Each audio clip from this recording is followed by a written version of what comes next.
All right, what's up, guys? This is Courtney, one half of the rest of Deconstruction here, and of course, as you can see, we have John and we have Bruce, and we also have another special Yo, guest, Mr. Paulie Schreier. What's The up, Paulie? brothers of deconstruction. Auction. Yeah, we gotta add a reverb to that. So this isn't any particularly special episode. Bruce just decided to surprise John over here with the presence of Paul.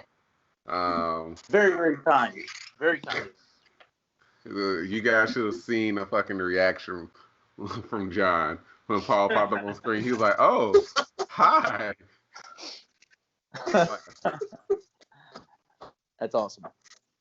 So with this episode, I wanted to kind of take the roots back to the original idea that I had for the podcast and kind of have like a little debate thing going on. Which, since Paul is here, it would be interesting to get some kind of a person who's been on the inside as far as being an actor and everything like that. So I want to get you guys, first of all, have any of you guys heard about the whole Ray Fisher Warner Brothers thing going on?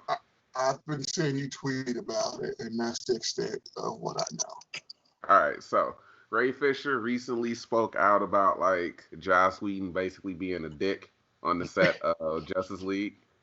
Um, and yeah, so he spoke out about that and was like, "Oh, I won't be silent," this and that. And then more recently, he was saying that I believe he was trying to say that like Jeff Johns and Walter Hamada, whoever the new CEO is of the company is, he was trying to say that they were basically like enabling all of the stuff that was going on. And so WB came out with a statement like, "Hey, we hired an investigator and he will not cooperate with him. Like he hasn't even spoken to him." But I just recently saw earlier today that Ray tweeted out like a screenshot of his notes app. You know, when people do that, they're trying to get like some super long message off. And he basically said that he spoke with the investigator, but he clearly could tell that the guy was like biased and hired by WB Pictures instead of Warner Media Group. And so he was like, "I'm not talking to him." And I'm like, this shit doesn't seem fishy from the start to me. But what do you guys think Ray should have done? Because some people are thinking that he's throwing away his career. Some people, I guess, because maybe he shouldn't have spoken out or whatever like that. I think I have my very, very controversial opinion on the fact that I wait until if this shit happened during the reshoots of the movie. Why are you waiting till just now to start talking about the shit? Start like blowing the whistle instead of right then and there, because clearly it ain't about trying to save your career because you don't give a fuck. I mean, he's basically stated as such. So why wait until now? It just seems very, very fishy to me. So I want to get you guys' thoughts and opinions on what you think. Like, do you think that maybe both sides are lying? Do you think one side is lying? Like, what's everybody's thoughts on this whole Ray Fisher thing? And the reason why I said it is good having Paul on because Paul is an actor. He's dealt with probably some very shady or fishy people. Maybe, hopefully not. Being in the industry, who's to say? Well, But, it's Courtney. It's a factory of dreams. Mm-hmm. I mean, that's true.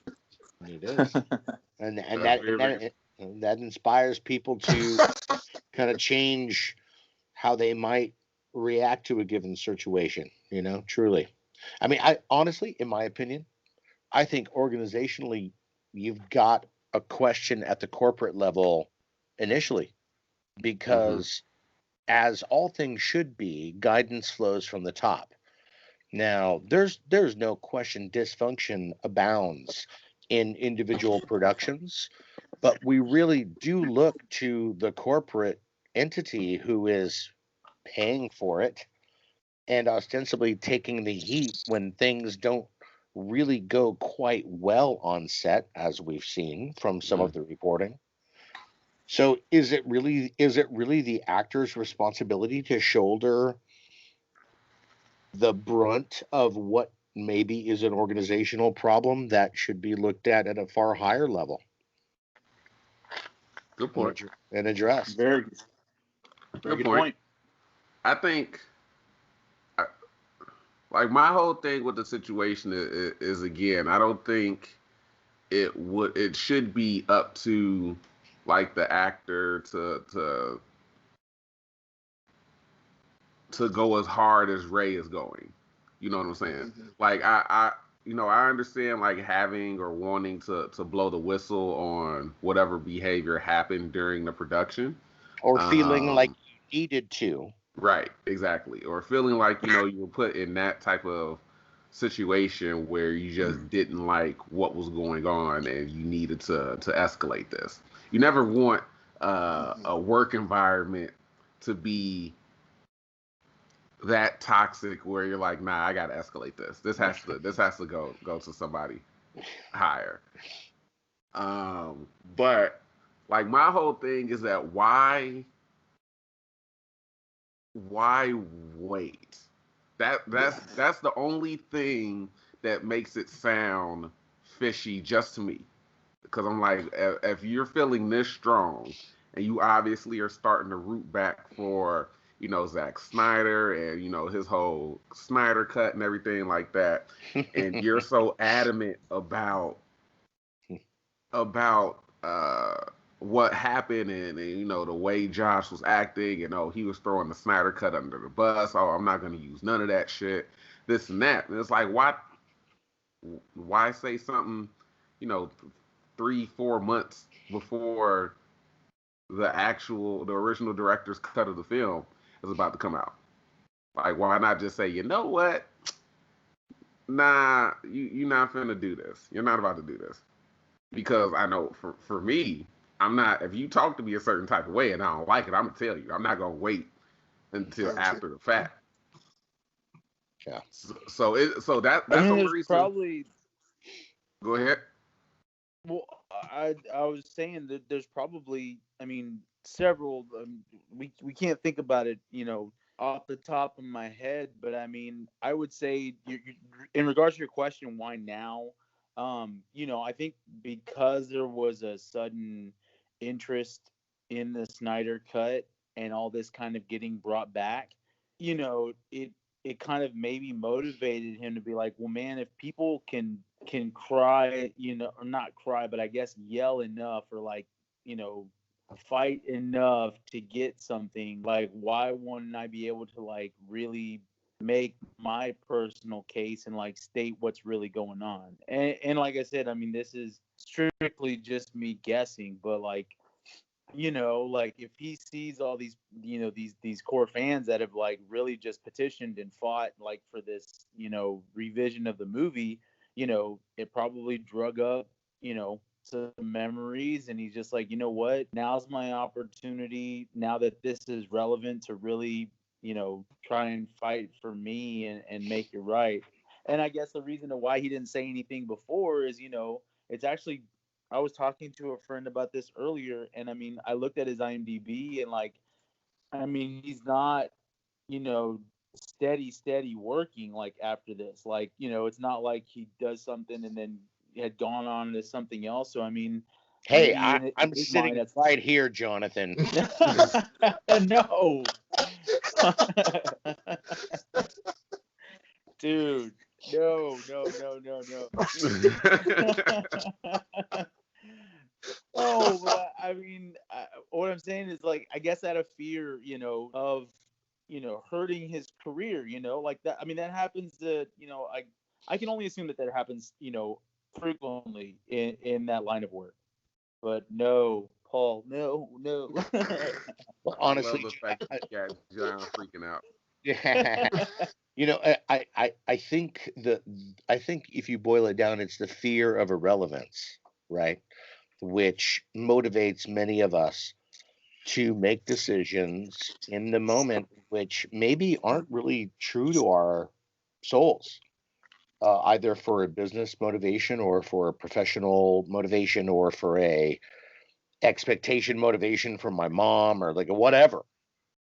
I think sometimes we're inclined to turn on the sliding scale if it's a complicated issue, and then later but are we not allowed to still kind of define our space even after we maybe didn't say something? Courtney, what do you think? That that's a really good point. I think we still are. I for me, I'm pretty self-aware, and I know that a lot of situations have nuance that people refuse to look at. Um, so I know for me, like I said, even at work, I've gotten into very heated discussions, we'll say, with like operation managers, which are 3, 4, 5 levels above me. You know what I'm saying? Because of the way that they were talking, and it was like, look, I don't know who you thought, I don't know what you thought this was, but it's not that. um, look, we gonna have issues all the time if this is how it's gonna be. And it was like, look, what's the worst that they can do? Fire me for speaking up? Okay, at least you know that I'm not the person that you about to do that with. So and even later on, there are like meetings with like managers, and then even my managers say, "Why didn't you speak up?" And I was like, "Nah, because that was just gonna be a bad situation of me putting my foot on people's necks." And it sounds like your tolerance for artifice is low. it is like I just don't, because my thing is, I was raised, treat people the way you want to be treated. If I'm not talking to you like you're an idiot, if I'm not treating you any type of disrespectful way, I expect you to at least have the decency to treat me the same way. So when it doesn't happen, it's like, whoa, first of all, no, let's do that over and let's retry that, because that's not how this is going. So I think for me, you can definitely go back and define your space, because again, it's like, hey, I'm not speaking up right now, but you know in my own experience, not speaking up in the moment was simply due to save feelings and to not make situations worse, knowing the people that were involved in it. Yeah. If you're about to have a discussion with a very aggressive person, the one thing you probably realize you shouldn't do is antagonize them, or start, not antagonize them. The one thing you probably know you shouldn't do is start out being aggressive. Oh, So you mean by being rigorously honest, which is sometimes really painful?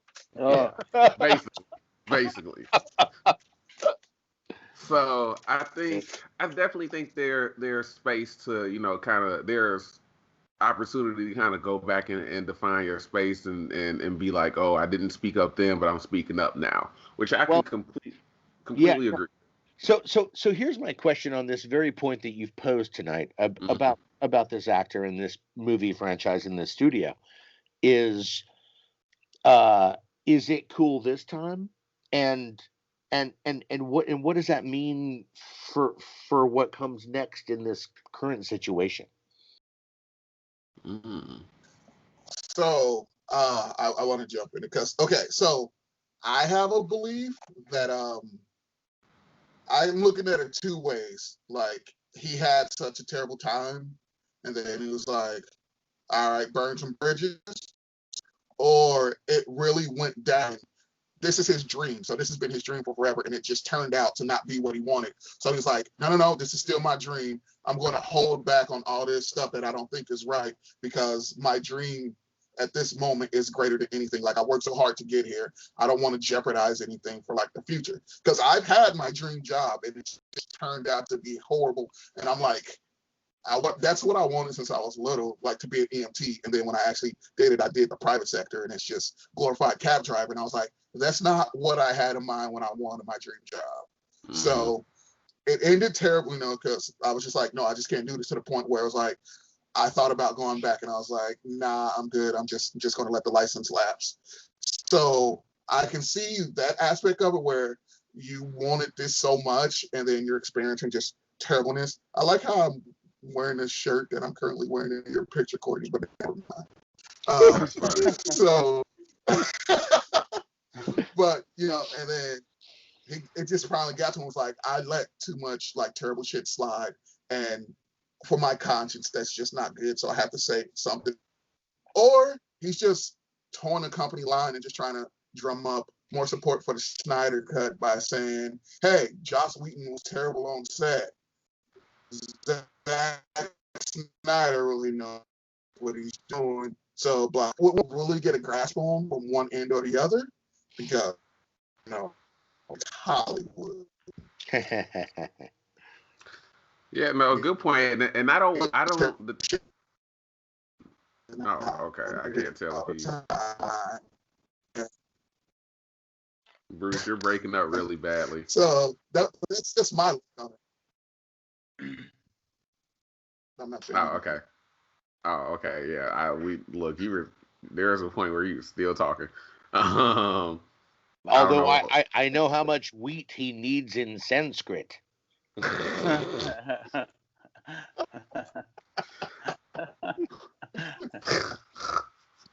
is amazing. I don't like.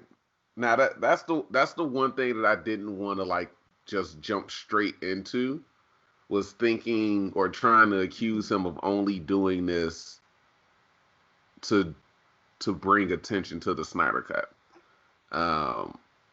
That's the one thing that I wasn't purposely trying to set out to do. It's just like, as I've stated already, it just seemed a little weird, the timing, and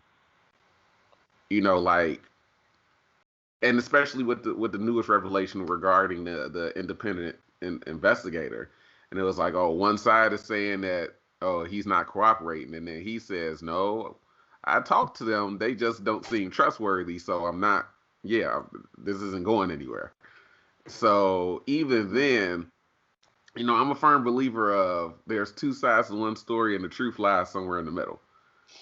This is a weird situation, though, to try to figure out where the truth lies, though. Like, what parts of both stories equal up the truth? It's probably where the money is. Probably. Probably. It's probably where the money is. Best bet. Probably. But yeah, that was like one of the main things that I wanted to kind of bring. Hey everybody, the Snyder Cut. It's really trouble. Don't see it.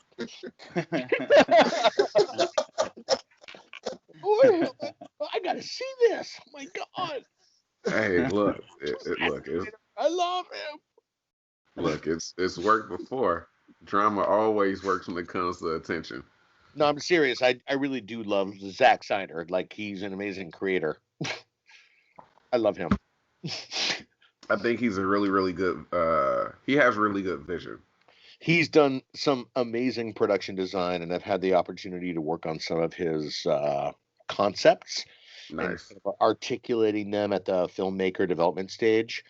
And the team and I at Gentle Giant have really been challenged by him, and also supported, because he really does understand the nuances of many of the subgenres of the things that we talk about and love, Mm-hmm. Which is why the cut is so intriguing, just right there. Yeah. Bruce, did you have anything? Oh no, that's how I got it. Oh, I well, mean, no, I'm just saying uh, in general. Did you have you any other topic?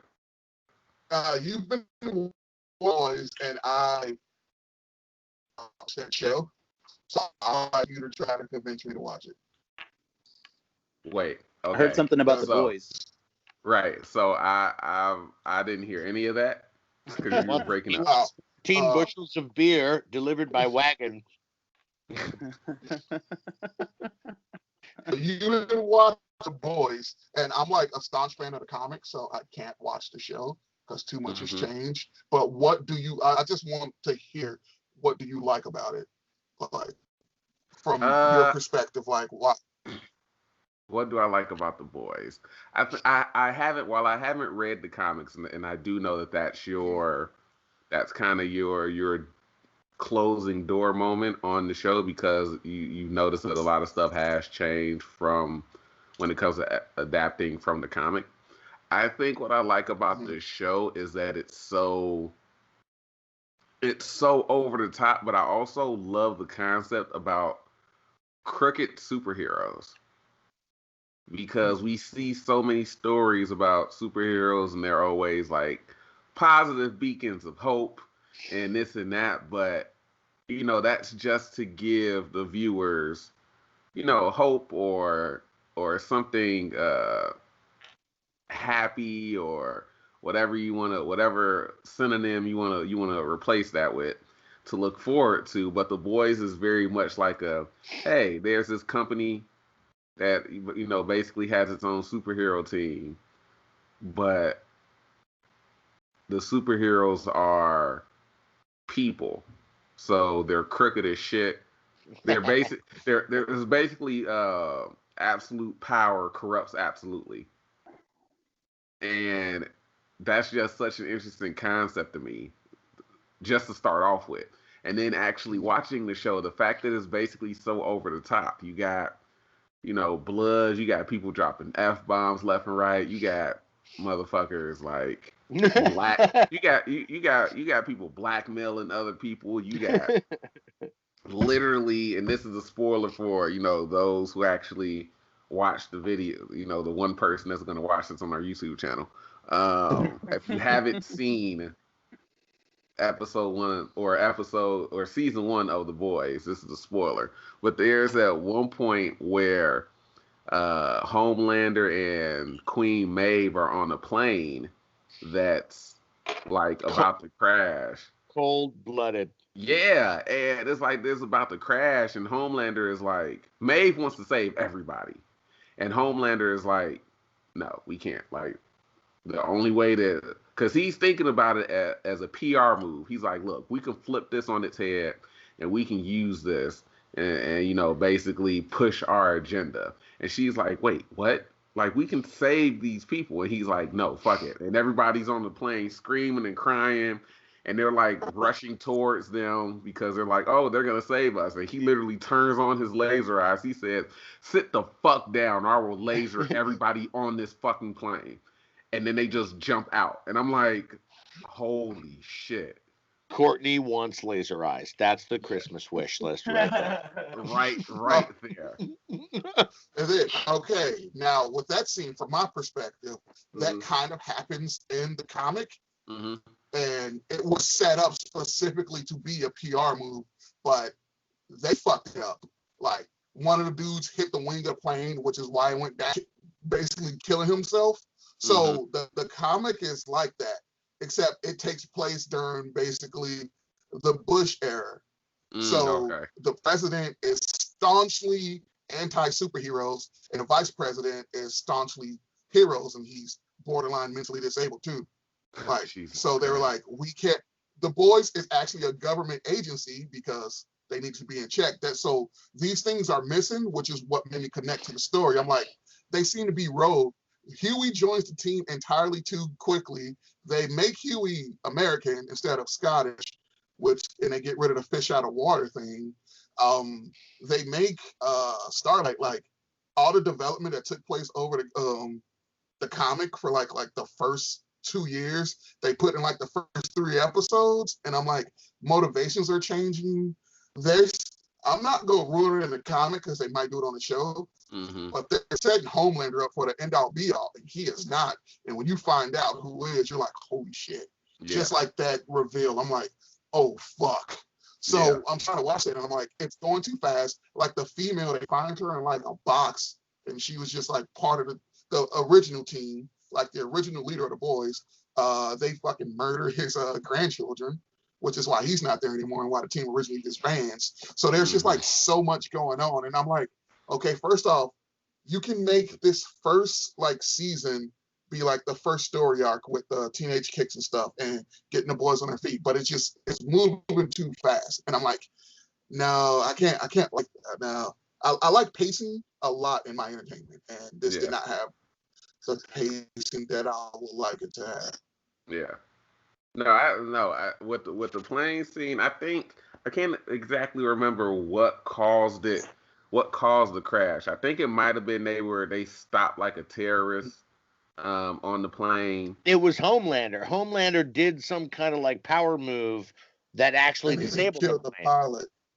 Yeah, that's right. And so then they were like, oh, fuck, okay. So we clearly fucked up, but we have an opportunity to spin this. And I was like, these motherfuckers are cold-blooded. Holy shit. So that's one thing that I like about the show, how it's a different perspective on superheroes, and the fact that it's really over the top and it's no holds barred. Like, you see somebody get, plastic explosives, stuck up their ass, and they do get blown up at some point in the show. Oh, heavens. And it's like, oh, all right. This is that type of show. Okay. So, nobody ever really cleaned that up, too, actually, when you watch that episode. They did. Everybody was just like, oh yeah, no, we definitely got to go over here right now. Yeah. They did like some light sweeping, and I'm like, wait. Oh, okay. All right. Well, yeah. So this show cuts a little too close to home for me, because it mirrors too closely some of the dog wagging that happens every day, and it's kind of like hitting myself over the head with like a vacuum cleaner like a Dyson. Hey guys, I bought a Dyson. Check this out. Thud.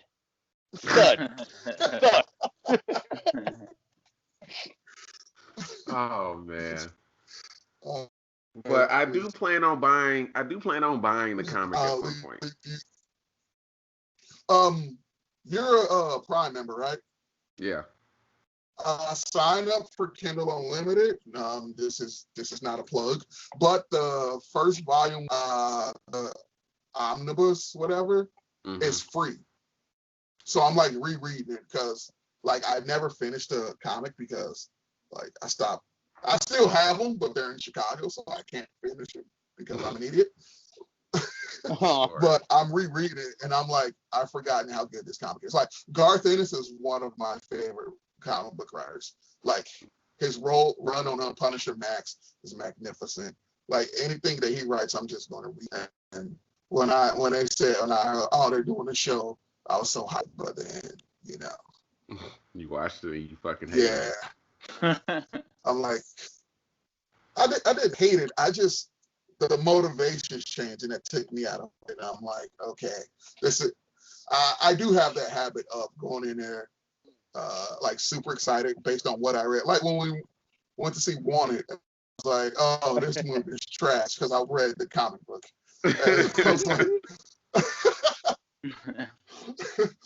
Yo, even if you hadn't read the comic book, Wanted wasn't a good movie. It wasn't. Have you heard the news? That's coming too.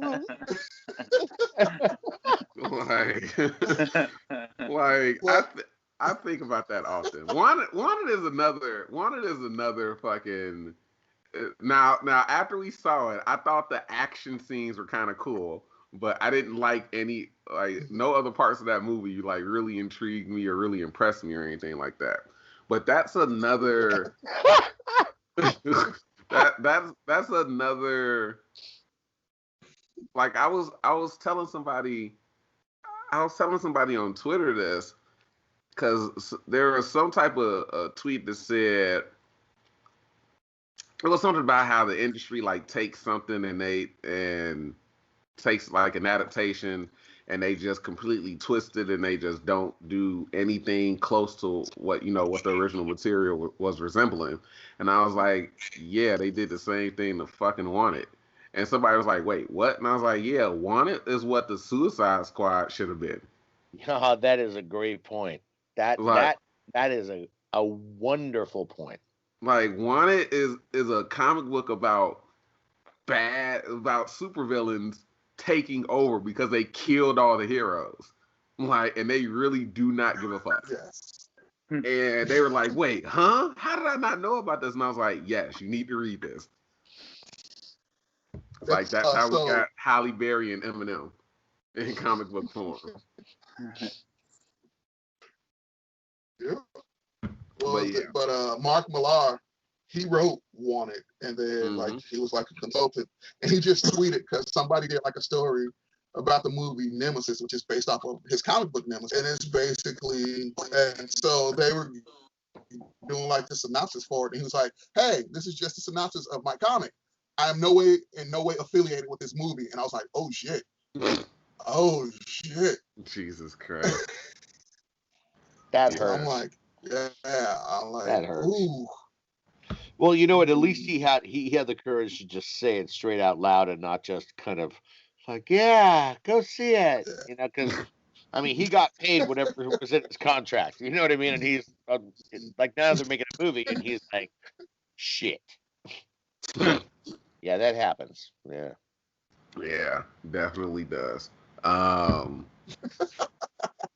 that's always fucked up when you see that. What else? I had something else that I wanted to talk about too that I saw earlier today that I totally fucking forgot. I hope this recording isn't like recording me pulling up comicbookmovie.com.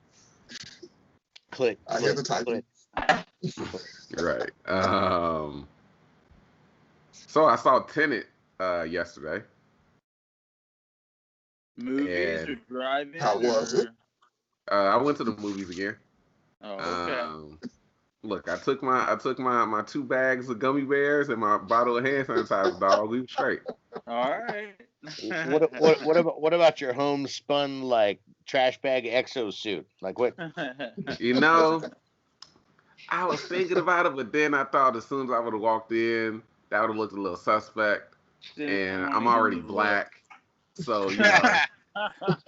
No, the problem is when you sit down in the movie seat chair, like your whole Disney Super 7 like robot suit, it just puffs up. Yeah. And then all your neighbors at the movie theater are like, hey Baymax, can you like fart or something? Exactly. And it's just like it's like, hey, down in front, like I can't help it. I'm trying to protect hear you myself. With this thing on. Yeah. Right, exactly. Fuck, what news was it that I fucking saw? Oh, somebody asked me how was it. The movie was fucking fire.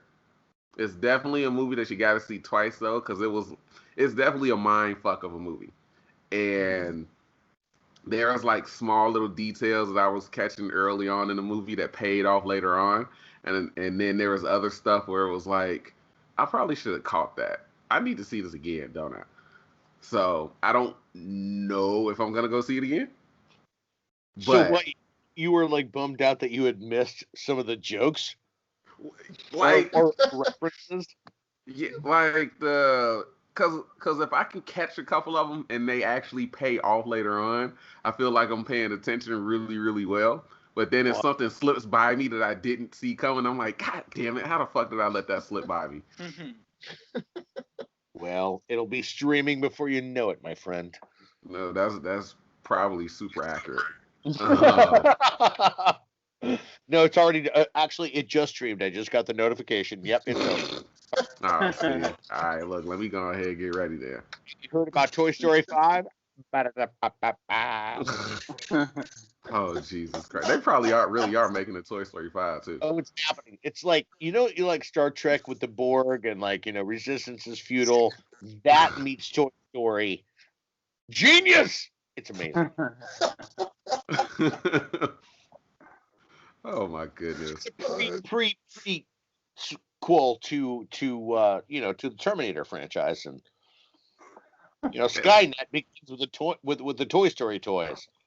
Isn't there some type of running theory where I forget what two movie franchises it is, but it's like Small Soldiers takes place in the same universe as Toy Story.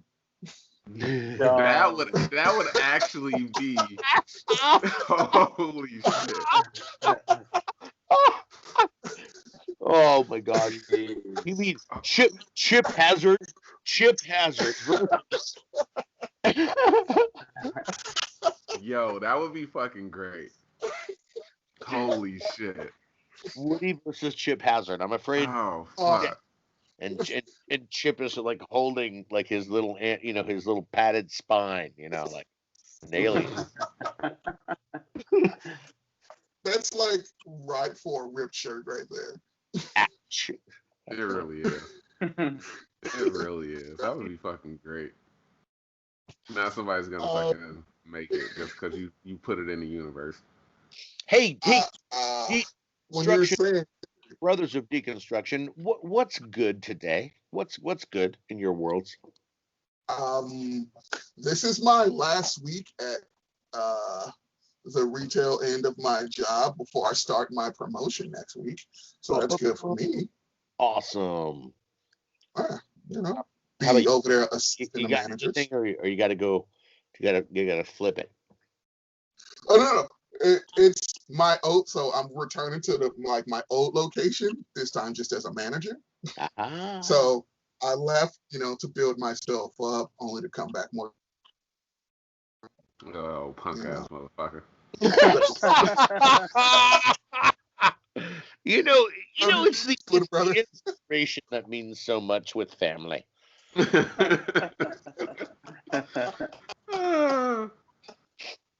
Ain't no sunshine 'cause you're an asshole. Exactly.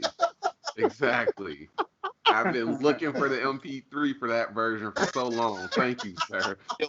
I ripped a straight up sitar cover of a brother who's clearly Lebanese, but I think he's in Chicago actually. And like he sings Ain't No Sunshine, and with his sitar, but the Chicago accent is like heavy. There's that. Oh yeah. Exactly. Sunshine. That would be great. That would be absolutely amazing. Oh fuck. He did it. What happened to Bruce? What happened? I don't know. Bruce he's frozen. They're gonna catch this on the. Oh, his power just went out. Okay. No. Yeah, he just texted me. His power just went out. I love the freeze frame though. I know, right? But that makes it look so. That makes it look so ominous. Is it? Is this like a stealth sequel for Unfriended? Like, I did not sign up for this. Funny. I think every day of my life is that. Courtney. You know what? I've actually been wanting to watch that first movie. I heard the second one is but I've been wanting to watch the first one because I think that concept is really, really cool. I agree with you. The second one is kind of like that. It's like that crazy first person thing in the building. Remember, like after the Blair Witch thing, it was like, I don't know, something like people in a building and they're being hunted. Yeah, definitely. The first one is great, man. I'm definitely gonna have to check it out. I'm gonna have to find it on. I know one of these other countries Netflix has to have it. You're in region 2. Right. I'm gonna have to jump on the VPN and go ahead and try to find that. But hey John. Yeah. Jonathan, what city are you in, man? Where are you? I'm in Dallas, Texas. It's a beautiful town. I visited there last year with Jason Narvi, and we went and did the whole Daily Plaza experience. It's a lot of white people. Yes.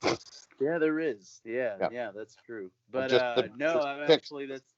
I'm a couple blocks away from there. I live downtown in the city, so we see a lot of tourists. Yeah, it's really cool. What I saw when I was there was a lot of dumbass people riding those Lime scooters at like 2 o'clock in the morning. Like I was in one of the 4 hotel bars that were open, Jonathan, and then I see people riding the scooters inside the bar, and the bartender was like, "Not my problem." Yeah. What? The city actually just passed something where those are pretty much illegal downtown now. They've ousted them all out. So. Well, Jason Narvi will certainly not be able to pull what he pulled last time, if you know what I mean. Oh, Lord. I just know Narc was up to something. Come on, to him, that's like a motorcycle, dude. He weighs like 100 pounds. You know, I get on it, and it's like I'm sitting on an RC car that I bought it. You know what I mean? Holy shit. No, but Dallas is it's good. It's good. Things have been going good. We're still, everybody's trying to stay safe and stuff like that. So I have some good friends in Dallas. In fact, our friend Steve Cardenas, the Red Ranger, just moved out of Dallas so that he can move to London, England. Really? Wow. Yeah, he did that. He admitted that live on his podcast, or his vlog, or whatever his streaming experience is supposed to be called. Oh, nice. And I was like, "Why, man? It's so awesome here. Come on, we can totally party, Steve. Why are you going to England?" Wow. Yeah. Moving all the way to England. It's all across the pond, man. That's crazy. All about that girl. Wow. Oh, wow. Sometimes lovely. That does happen. Yeah, she's cool. She's really beautiful. Hey, you know what? Good for him. And smart and professional and accomplished and really awesome. Yeah, so right on. That's always good to hear. It is awesome. You better not be calling me in 6 months and be like, "Hey, bro, is your couch available?" Oh my god, that would be hilarious. I want to be like, "Man, COVID-19. Sorry, bro." Yeah. Actually, I still have Courtney's trash bag spacesuit here. Wear this. Cut a hole to breathe. It was like, oh, don't worry about that dead body residue. Courtney's in a better place. Oh, wow. Oh, you're not moving, are you? No, not anytime soon. Me neither, sir. Me neither. Gentlemen, thanks for having me on your podcast tonight. Absolutely, man. Anytime. This is the highlight of my night right here. Like, this is totally caught me off guard, surprised. Like, this is awesome, Like, I hope I didn't espouse any radical views, any kind of any sedition that might be taken out of context. No. Just shock, and just childhood fan. And they had told me, that they speak with you regularly, so I was just like, well, that's cool, But lo and behold, sweet. Awesome. Now I have a story to tell. Awesome. You guys have a great night. I'll see you guys soon and hope to join you again soon. All righty, man. All right. Thanks, Paul. Good night, Peace out, man. All right. Man, Bruce is wrong for that. Oh, you'll be all right.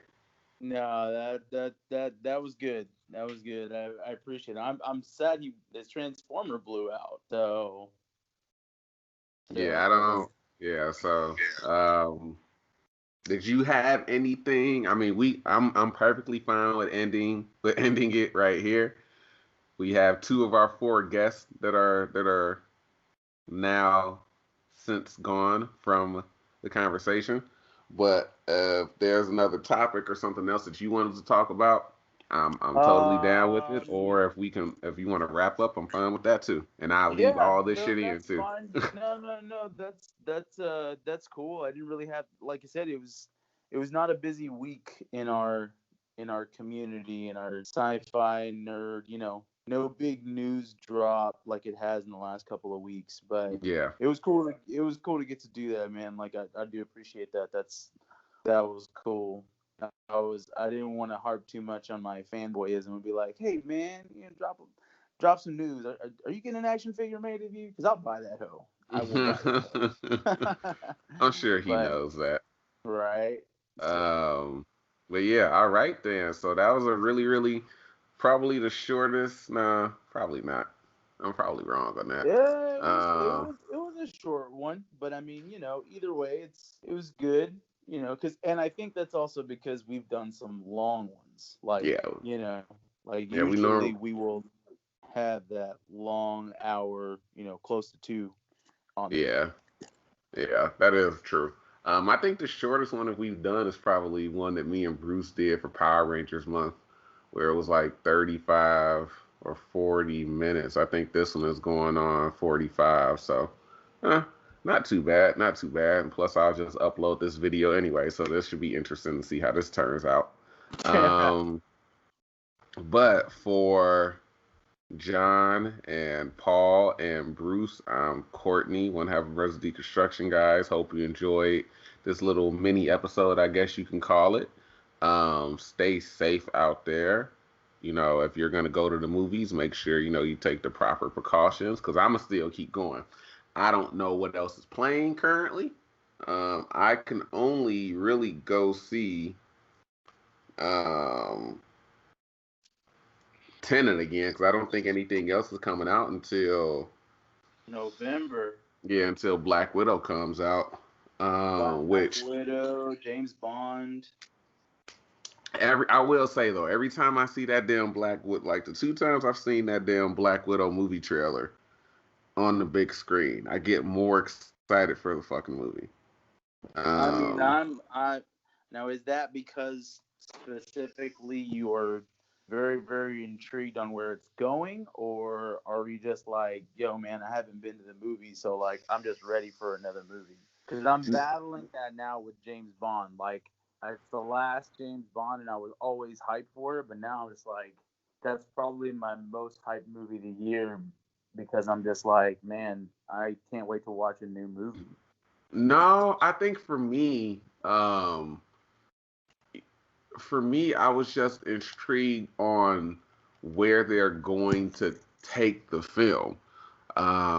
Like when they announced the Black Widow was getting her own movie, I was like, a little late, but I'm not one of those. I'm Yeah. not one of those people that was saying, oh, she should have had her movie, 4 or 5 years Before ago she during like died. phase 2 or something like that. And I'm like, no, because in phase 2 with the Winter Soldier, we just with Winter Soldier and Age of Ultron, we just really started getting more of her backstory, where it was like, okay, there's some interesting shit that she's been through that they can possibly pull a story out of. And I'm always looking toward the comics for inspiration when they talk about characters getting movies anyway. So that oh man, I forget which run, but that Marvel, I think it was either Marvel Now or All New All Different. Black Widow had a volume where she was like uh I know she was facing Madame Mask at one point, and I know I which can't one. remember. I think I know which one you're talking about, but Yeah, I can't you're remember. right. I can't remember artist or writer Yeah, off but the top of my head. I think that might have been Marvel Now though. I don't think that was in Yes. All New All Different. Um, but I was like, if they base, the movie, I thought Black Widow would have worked out better for a TV show, especially if they were going to base it off that run in the comics. But with the more stuff that we found out about her character in the films, I was like, okay, there's enough backstory here where I want to see a movie of her. So I was just interested on after they announced the movie, hey, we're getting Red Guardian, we're getting Yelena Belova, the first Black Widow. Well, no, the first Black Widow was Clairvoyant. I But we're think that I think that it's kind of crazy. Like, I mean, do you have time? Are you chilling? Or now yeah, I that we're got to getting into it, yeah, I yeah. mean, shit, yeah, might as well.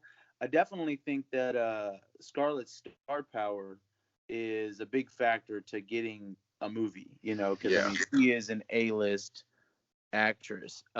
Honestly, I think had it been anybody else, um, I would say maybe if it had been Emily Blunt, maybe she'd have gotten her own movie too, just maybe. Hmm. But I think anybody else who was going to be like one of those C and D list like type actors, I think it would have been a Netflix show. Like Hmm. I don't, I mean, I'm not trying to grade people's like star caliber, but like, if she was like the star caliber that Anthony Mackie or Sebastian Stan is, instead of a Black Widow movie, I'm pretty sure it would have been a show. But I Yeah. think because of her star power, it's like, okay, Scarlett Johansson's going to have her own movie, so let's bring in a lot of other those, character type actors. So I mean, that's why they have Rachel Weisz. I Hmm. mean, I know they have what's his name, David Harbour. I think that's his Yeah. name, playing Red Yep. Guardian. So I mean, it looks like it's gonna be good. Like, I'm not even sure I've ever heard of the guy who's playing Taskmaster. Like, We don't know that. We don't know if he's officially playing Taskmaster, but exactly, yeah, it's heavily rumored that he is. yeah. Um, and But I I'm hope it's not some definitely, weird fake out where it's like people thinking that Rachel Weisz is playing Taskmaster. And I'm yeah, like, nah. I yeah. hope it's the other dude. I Uh, think it's another thing that I'm just like, and not that I'm not hype about the Black Widow movie, because I'm kind of having the same thing. Like, it's just like, man, the last the last MCU movie we got was Endgame. So mm. it's like, Well, technically, Far From Home. well, yeah, that's true. Yeah, I stand corrected, Far From Home. But like, even then, like, this was I think everyone's been so intrigued on, the post Infinity Saga, and that's the Hmm. thing, is this is going to be the last movie that is still in that saga, but you kind of get the idea that there really isn't going to be a lot of reference, because I don't know, correct me if I'm wrong, but like, this takes place in between the Winter Soldier and Civil War, or No, I think it takes place between Civil War and Infinity War. gotcha. So okay, yeah, when she just basically like deuces, like, Yeah. yeah, when everyone just goes kind of like into hiding kind of thing. Hmm. See, and a part of me kind of like wishes, like, the team of Black Widow and Hawkeye, that was such a good dynamic. I was honestly wanting, even before like, the Infinity Saga like wrapped up, I would have really really enjoyed like a, not a romantic film, but like a buddy cop Yeah. kind of thing. I know Not what you like, mean. buddy cop comedy, but like, a whole like, hey, look, we got to work together, or just give us, an origin, story on how they came to be like the top two Shield, you know, Agent. assassins, or Yeah. like, whatever you want to call them, Shield Yeah. agents, or anything. So, um, now that, because I'm like, for real stumped. Do you know what the status is for the Hawkeye show? Like, what's going on there? As far as I know, they're still going to be shooting it. I mean, Haley Seinfeld just officially got announced as Kate Bishop a few months Nah, ago. for real? Yeah. Okay, I that's well, good I don't. Well, okay, casting. okay. Well, let me take that back. I don't know if anything official has come out through Okay, Marvel. okay, A lot of the I forget the term, but a lot of like the Hollywood Reporter, Variety, whatever term, whatever the correct term is, the news outlets. The news outlets were saying that she officially signed on as Kate Bishop for the Hawkeye gotcha, series. But gotcha. as far as I know, there hasn't been an official statement from Marvel yet. But Disney, or I'm sorry, but Jeremy Renner is still on board for Hawkeye, right? Like, Yeah, that's okay, yeah. As because I far know as I there know, was some trouble. Yeah, yeah. As far as I know, he's still involved with the show because it's supposed to be a passing of the torch or something like that. So, Gotcha. and passing the mantle down or something. Yeah. So as Well, far as I the know, Matt he's still Fraction involved. run. Yeah. Yeah. So which is a very good, was a great run. Oh yeah. And it's a very good place to base the TV show off of. So, I mean, I'm all for it, and Yeah. there's just Same gonna be here. there's obviously just gonna be some differences, just because of the situations that are currently in place from the movie. So he'll probably have a family in the TV show instead of being, divorced and, just living by himself. But it will be but then again, we don't know. There could be some type of story that happens in between that causes him to be off on his own.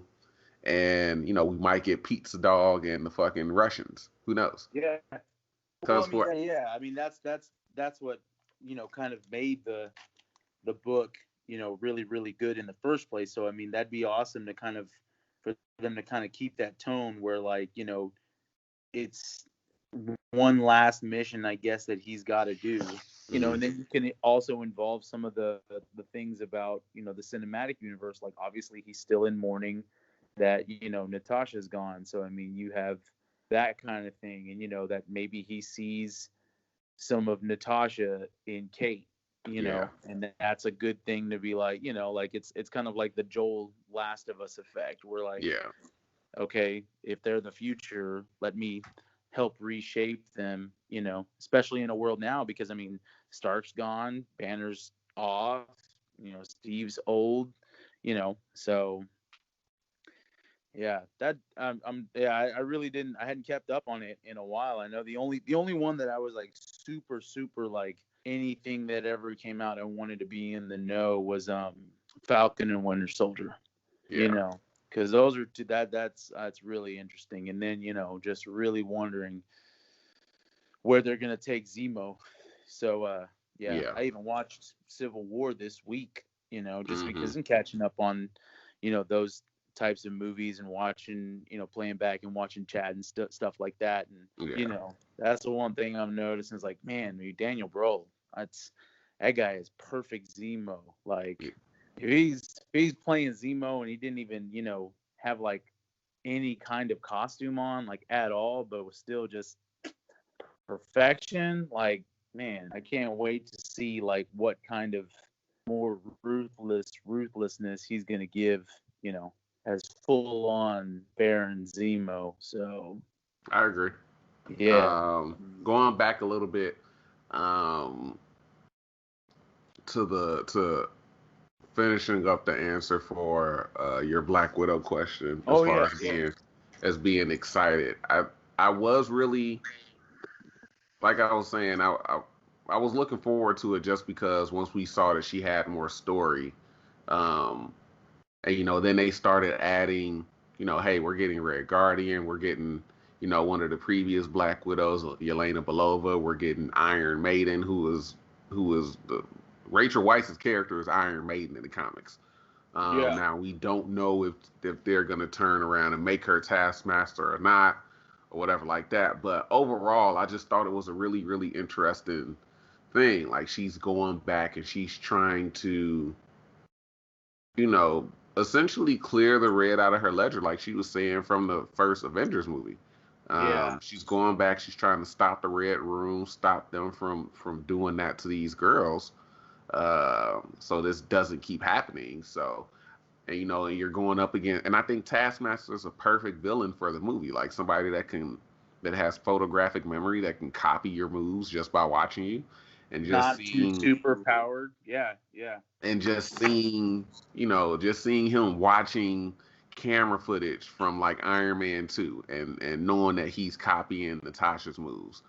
And and I think just from the toys and stuff like that and some of the concept art, I think it's something with the goggles and his mask that's analyzing the movements that's giving him that ability. I don't know if it's gonna be like an innate like kind of superpower that he has. But still, nonetheless, the fact that they're using Taskmaster is really, really cool. Although I hate the design for him. I think they should have just gave him more of a skull mask instead of the Yeah. weird Ultron wearing sunglasses look. Yeah. But I think overall it's just going to be it just sounded really, really interesting. And then just seeing the trailer on the big screen, it's like, damn, man. I don't want to say, I've been wanting to go to the movies for a while, so I'm really excited. I was already excited.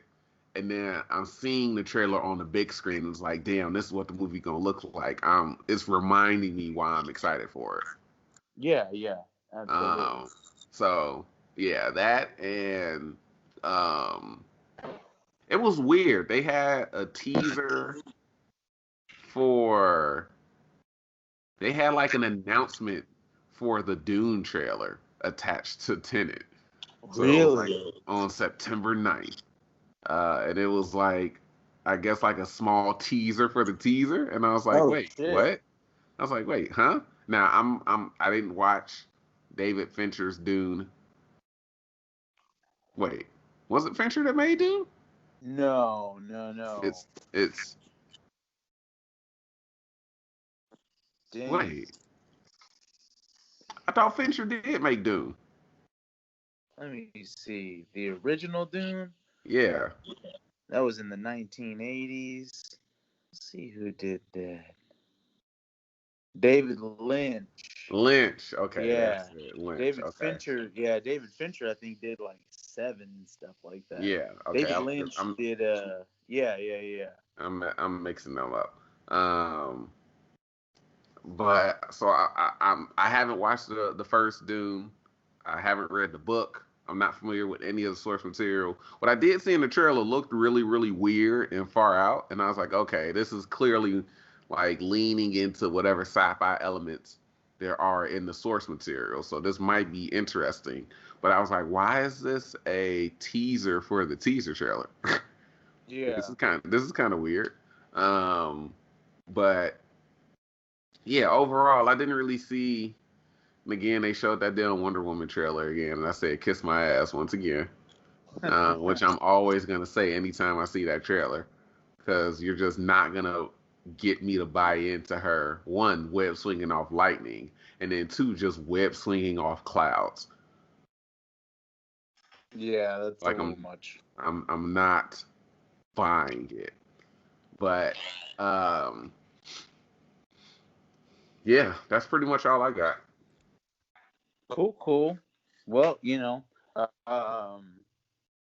don't know when the next time we can get on here, but I mean, hopefully it can be about something. I hope there's some kind of good news or something that comes out here within the next couple of weeks regarding, just whatever. And I mean, if you come up with like something with just some random topic that you were thinking about that would be a good like debate topic or just a good discussion topic in general, I mean, just shoot it out and then we can I'll do it. definitely think on that. I'm gonna try and find like maybe some kind of subject here within the week, and then I'm just gonna shoot it to you guys and see if I can either go for devil's advocate or see if Bruce has a different opinion or something like that to get a real topical debate going on. No, Yeah. that sounds good. Cool. Yeah. So, all right, guys. Once again, this is a real ending this time. On behalf of Bruce and John and our special guest Paul, I'm Courtney. Hope you guys enjoy the episode. Stay safe, all that good stuff, and we'll catch up with you guys later. Have a good night. Peace out.